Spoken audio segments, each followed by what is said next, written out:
This is the Kitchen Sink WP Podcast, episode 609. I program my home computer. We have a server crash, 404 error, page not found, links aren't working, system is crashing, system is crashing, system is crashing.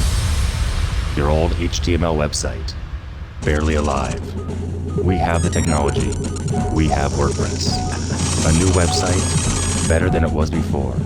Better, stronger, faster.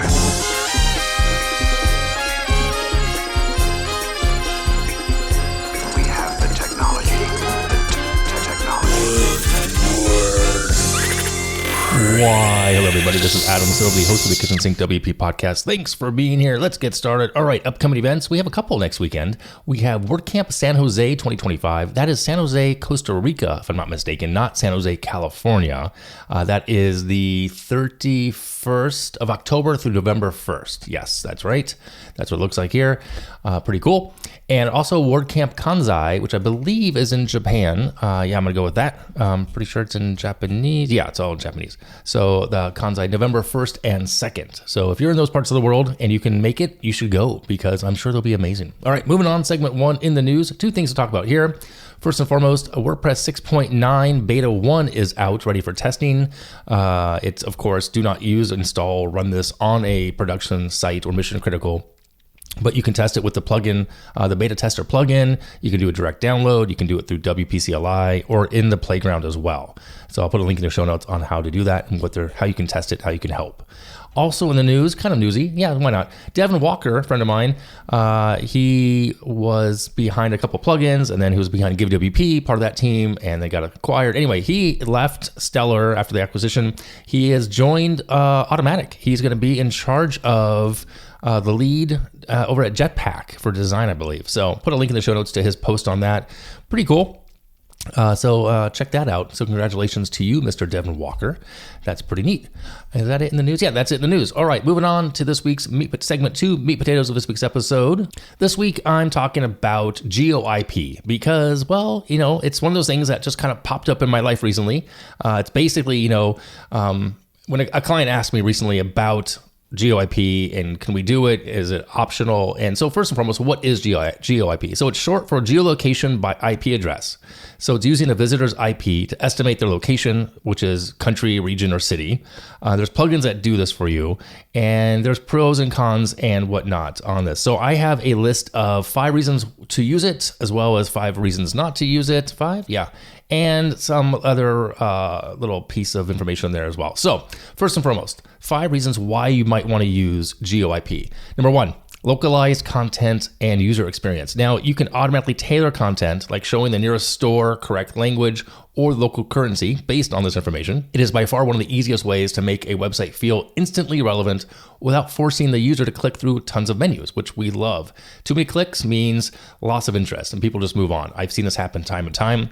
So for example, if someone in Canada lands on your site, you can show prices in Canadian dollar, CAD. You can highlight the shipping times for their region. You can even feature local testimonials. That small bit of being personalized can really boost the engagement. And it can really honestly reduce bounce rates, especially for e-commerce and service-based sites. So that's pretty cool.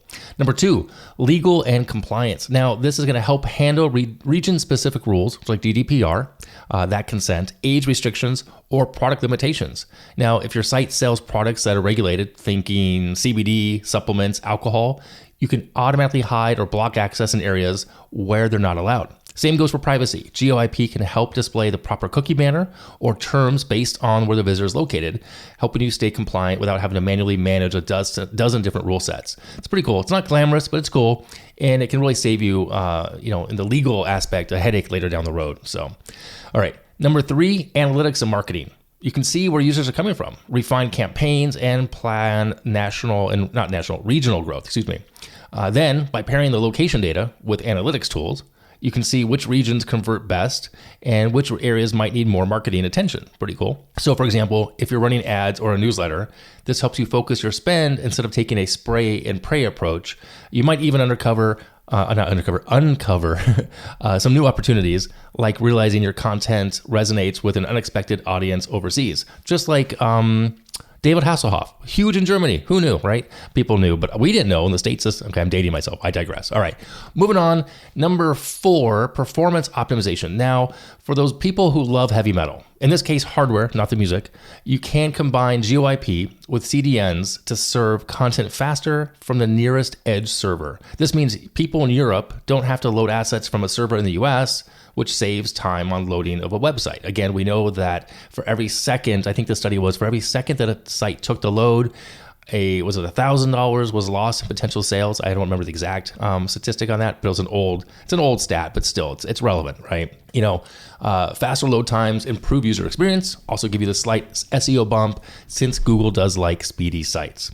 And lastly, number 5, security and fraud prevention.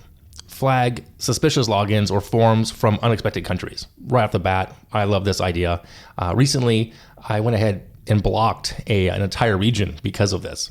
And again, for instance, if a US-based admin suddenly logs in from Eastern Europe at 3 a.m., well, that could be a security alert or a lockout. E-commerce sites need to do this to prevent stolen credit card transactions by comparing billing and access locations.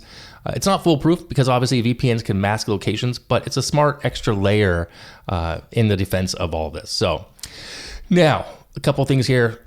When not to use GeoIP. Number 1, when it hurts accessibility. Blocking entire countries, like I said, I just did, or redirecting users without an option to choose can frustrate real visitors.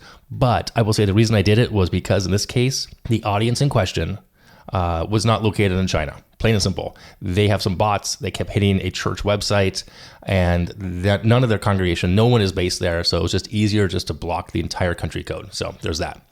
Number 2, when you're guessing instead of asking. Now, when you automatically switch language or currency, that can annoy users. Sometimes choose your location is maybe a better option. Put that in a banner somewhere. Number 3, if your site doesn't actually need it. Now, this is weird, because let's say a local plumber here in North Carolina doesn't need a geofilter to keep people from France, figuring things out. It's a weird connection there, I know, but, keep it simple, skip the overhead. Okay. Number 4, when accuracy matters too much. Now, IP-based data isn't precise enough for fine-grained location targeting, like local delivery zones. For that case, you're going to want to use postal codes instead of GPS, or GPS instead. Use postal codes or GPS. And number 5, when not to use it. For small sites with low traffic, it's just not yet necessary. If you're serving a few hundred visitors a month, the time and setup and the API cost is going to totally outweigh any benefits you get from this. You need more traffic to make this really valuable and a viable option. Not necessarily viable, but being, I suppose, worth the time and energy and effort and cost. So now, one last little thing here I want to mention is that some hosting companies and CDNs like Cloudways, WP Engine, Kingsta, Cloudflare, SiteGround, they offer server-level GeoIP detection. That means the server can identify a visitor's location before WordPress even loads, which is pretty cool. So the pros here are faster, more efficient, no plugin bloat or API calls. Great for caching or routing users to a regional subsite. And you can also include, it's part of your hosting plan, so there's no extra cost necessarily. The cons, less flexibility inside WordPress if you want conditional content or A/B split testing. It can complicate full page caching, and some hosts only enable it on higher tier plans or require a special setup. So, if your host offers it, test it first on staging. Make sure the caching rules and the dynamic content behave in the way you expect before you go live. So there you have it. When to use GeoIP, when not to use it, and the fact that some hosting companies do offer it for free and or on higher packages. If you're already paying for it, it might be included. So kind of neat. Like I said, it can make your site feel smarter, more relevant, but like many tools, its best use is with intention. Personalize it when it helps your visitors, but don't make assumptions that are going to frustrate them. So, okay, that is it on that. Yeah, that's it. So if you have any questions or thoughts or insights on GeoIP, I would love to talk to you about it. Let me know. Hit me up. Shoot me an email. Moving on, segment 3, tip and tool of the week. This one is a book. It was given to me by my buddy Chris over at Lifter LMS. It's called Exactly What to Say. It's for those of you and us in general who are in the business world or in the business and sales and business development world, I suppose, not just business, but more sales, but also just want to know what to say at what time to who and how. It's pretty cool. It's a very light read, about 100 pages. He gifted it to me when I was up there last a couple weeks back. So check it out. It's called Exactly What to Say. I put a link in the show notes if you want to check it out. So there you go. That is it for this week. Let me wrap it up here. If you have any questions, go ahead, send it in via email, adam@kitchensinkwp.com, or use that speak pipe function on the website. If you want to support the show, I would love that. There's a way to buy me a coffee. There's a way to become a Patreon. There's also a way to sponsor the show. You need to fill out a form on the website. Do that. I'll get back to you as soon as possible. Thanks for listening. See you next week. Now go out and do some awesome things with WordPress. All right. Bye-bye.